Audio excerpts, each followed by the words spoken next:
Sejumlah guru besar, akademisi, dosen, dan mahasiswa dari berbagai kampus di Jabodetabek menggelar sebuah acara yang menyoroti mundurnya kondisi negeri beberapa tahun terakhir. Acara digelar di kampus Universitas Indonesia, di Salemba, Jakarta Pusat, tanggal 14 Maret 2024. Sejumlah narasumber mendapatkan kesempatan orasi, mengungkapkan keprihatinan, fakta, dan data tentang hasil kerja pemerintah di berbagai bidang. Mulai dari sektor ekonomi, kesehatan, pangan, pertanahan, hingga sektor hukum mendapat kritik tajam dari panelis. Akademisi dan aktivis, Dr. Ubaidillah Badrun, mengungkapkan apa penyebab dari carut-marut kondisi negara yang ada saat ini. Semuanya dimulai sejak tahun 2019. Simak videonya sampai habis. Madu, salah satu obat paling mujarab, insya Allah. Sedia madu ternak dan madu hutan. Dihasilkan oleh lebah dari nektar bunga asli, bukan dari gula yang dimakan lebah. Proses higienis, kemasan praktis dan elegan. Garansi Rp1.000.000 jika terbukti madu kami tidak asli. Terbaik, madu kelanceng, dari lebah spesial. Hubungi.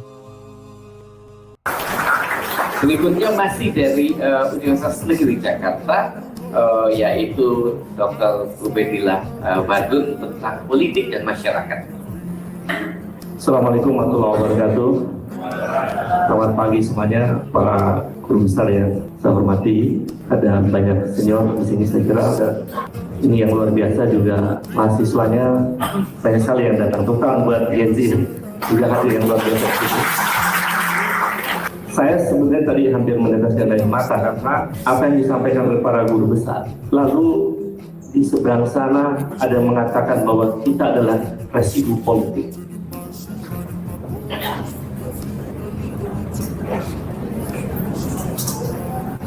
Setega itu.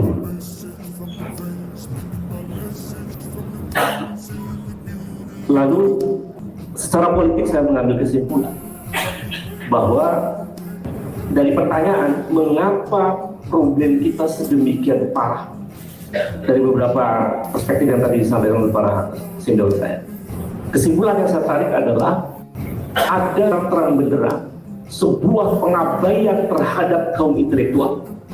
Lalu saya turunkan kesimpulan itu. Dari mana kita kemudian bisa mengambil kesimpulan itu? Pertama, 2019 ratusan ribu mahasiswa turun ke jalan dengan tagar reformasi di korupsi. Ratusan kaum intelektual, bahkan guru besar, mendatangi istana untuk mengingatkan agar tidak dilakukan revisi undang-undang KPK. Tetapi tidak didengar. Tidak didengar. Bayangkan, kaum intelektual menyampaikan kebenaran. Tidak didengar. Dan faktanya hari ini, indeks korupsi kita memang skornya terendah dalam sejarah Republik. Hanya 34. Di tengah korupsi yang merajalela, KPK dilemahkan secara sistem. Yang kedua, pengabaian terhadap kaum intelektual, kaum cendekiawan, kaum cerdik pandai, termasuk terhadap teman-teman civil society, itu juga terjadi, termasuk pengabaian terhadap aspirasi buruh. Itu terjadi ketika rezim ini memproduksi undang-undang tenaga kerja atau undang-undang cipta kerja, atau yang disebut dengan Omnibus Law. Ratusan ribu buruh bersama mahasiswa mengingatkan kalau undang-undang ini secara sistemik sebetulnya akan semacam menciptakan pemiskinan sistemik terhadap generasi, dan korbannya adalah Gen Z. Ratusan ribu buruh bersama mahasiswa mengingatkan itu, jangan lakukan itu. Bahkan sekelas Profesor Emil Salim mengingatkan itu agar jangan disahkan undang-undang yang sangat bermasalah. Tapi tengah malam dengan buru-buru undang-undang itu disahkan. Itu pengabaian paling melecehkan kaum intelektual. Yang terakhir, teman-teman saya di hukum tata negara, yang ahli hukum tata negara, termasuk Bang Tibit, ada Miriam Sari, ada Bijadar Abdul Mukhtar. Saya kemudian secara pribadi, teman-teman ahli hukum tata negara juga meneteskan air mata. Karena bayangkan, hampir seluruh teori tidak bisa meruntuhkan ambisi pribadi kekuasaan, sehingga kemudian keluarlah putusan Mahkamah Konstitusi nomor 90 tahun 2020 yang kemudian menjadi karpet merah bagi putra mahkota, dan itu kemudian menegakkan, menyempurnakan dinasti politik Joko Widodo. Ini luar biasa. Karena itu, apa kesimpulan penting dalam perspektif politik?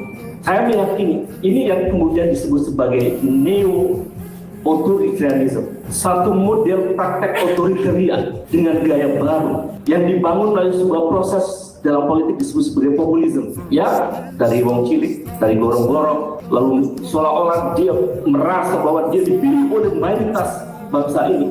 Lalu dengan cara itu dia bisa melakukan apapun. Menurut saya, ini persoalan yang sangat serius. Apalagi dengan data-data yang kayaknya sangat menurun. Misalnya dari demokrasi, saya cek di Freedom House itu turun hampir 9 poin.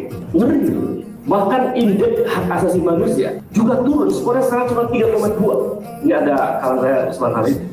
Bayangkan, kita mau melihat dari sisi apa? Nah, faktor penyebabnya karena elit kekuasaan mengabaikan kaum cendekiawan, mengabaikan civil society, mengabaikan rakyat banyak, mengabaikan buruh, dan mengabaikan mahasiswa yang berhak mewarisi masa depan Republik ini.